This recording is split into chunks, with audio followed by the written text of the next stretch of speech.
asyrafil khalqi ajma'in sayyidina wa maulana Muhammadin wa ala alihi wa sahbihi ajma'in. Allahumma 'allimna ma yanfa'una wanfa'na bima 'allamtana innaka antal alimul hakim. Wa sallallahu ala sayyidina Muhammad wa ala alihi wa sahbihi wasallam walhamdulillahi rabbil alamin. Kata Nabi sallallahu alaihi wasallam bersabda, salasun, ada tiga, hunna aslu kulli khati'atin, yang tiga ini adalah asal segala dosa. Wal kibra, jauhi sifat angkuh, sombong, takbur. Fa inna iblisa hamalahul kibru ala alla yasjuda li Adam, karena iblis itu tidak mau sujud kepada Adam gara-gara sifat sombong. Yang kedua, iyyakum wal hirsa, jangan sampai kamu kena penyakit tamak.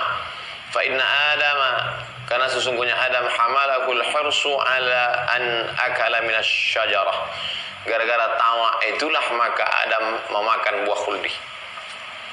Yang ketiga, wa iyyakum wal hasada, jauhi sifat hasad.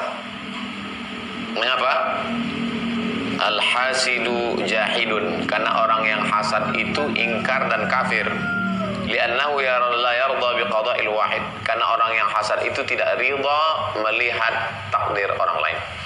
Selama ini kita tahu bahwa hasad itu adalah penyakit akhlak, penyakit hati, penyakit etika, moral.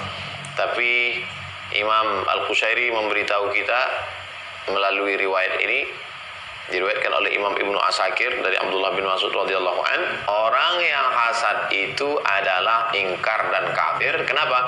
Karena dia tidak ridha menerima ketetapan Allah Subhanahu wa taala. Jadi kaitannya bukan masalah akhlak, tapi sudah terkait dengan akidah.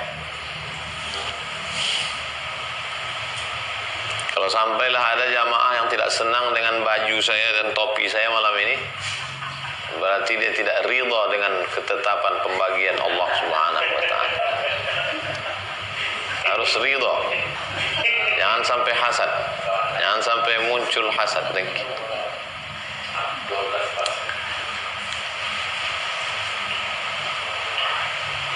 Iyyakum wal hasada, takutlah kamu pada penyakit hasad. Fa inna ibni Adam, karena anakku, fa inna ibnai Adam, karena sesungguhnya anak cucu keturunan Adam, manusia, innama qatala ahaduhuma sahibahu hasadan, manusia bisa membunuh karena penyakit hasad.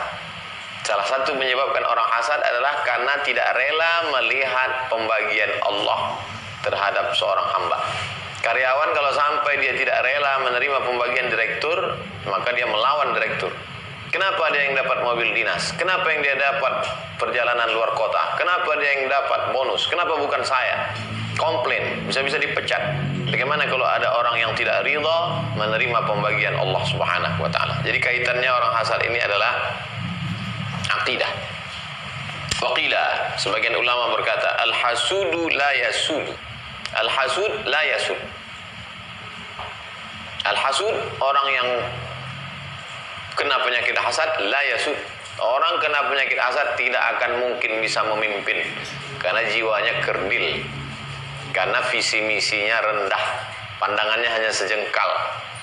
Orang yang kalau mau jadi pemimpin, visi misinya besar. Jangan hanya melihat katak dalam tempurung, merasa dirinya yang paling besar. Dibuka tutup tempurung, nampaknya lembu, baru dia tahu rupanya dia kecil, kerdil, mau dilawan tak terlawan, akhirnya dibesarkan besar, tahan napas, pecah, mati. Al-hasud la yasud. Orang hasad tak bisa jadi pemimpin. Waqila, ada pendapat yang mengatakan fi qaulihi ta'ala, dalam firman Allah, qul, katakanlah, innama harrama rabbiyal fawahisha ma zahara minha wa ma batan. Al-A'raf 33.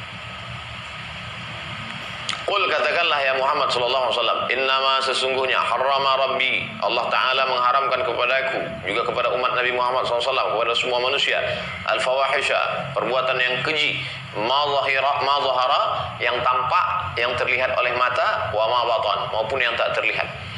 Apa yang tak terlihat itu? Qila, ada pendapat ulama mengatakan yang tak terlihat itu adalah al-hasadu, hasad, dengki dalam hati. Wa fi ba'dil kutubi, dalam sebagian kitab-kitab disebutkan al-hasidu adu ni'mati, orang yang hasad, dengki, busuk hati, maka dia adalah musuh nikmatku. Orang yang dengki musuh nikmatku. Karena dia tak senang melihat orang lain dapat nikmat, maka dia menjadi musuh nikmatku. Makin besar nikmat orang, makin tinggi hasadnya. Makin hebat nikmat orang, makin marah, makin ngamuk. Nauzubillah. Waqila, ada pula pendapat yang mengatakan asarul hasadi yatabayyanu fika qabla an yatabayyana fi aduwika. Efek hasad itu nampak jelas olehmu sebelum nampak jelas pada musuhmu. Efek hasad itu jelas nampak padamu sebelum dia nampak pada musuh. Oleh sebab itu renungkan sejenak, jangan-jangan kita yang hasad, di antara sifat hasad adalah tidak senang melihat orang lain mendapatkan nikmat lebih. Itulah hasad. Makanya dalam hadis dikatakan la hasada illa fitnataini. Boleh hasad pada dua perkara. Yang pertama, ada orang dilebihkan Allah hartanya, lalu dia bersedekah siang dan malam. Dari situ kita boleh hasad. Saya juga kalau banyak harta saya lebih dari kamu. Tapi hasadnya situ hasad positif. Yang kedua, ada orang hafal Quran hebat ngajinya dan dia siang malam mengajar, mengabdikan ilmunya untuk Al-Quran, lalu kemudian muncul hasadnya. Saya juga kalau diberi Allah ilmu seperti itu akan seperti itu. Ulama mengatakan ini bukan hasad.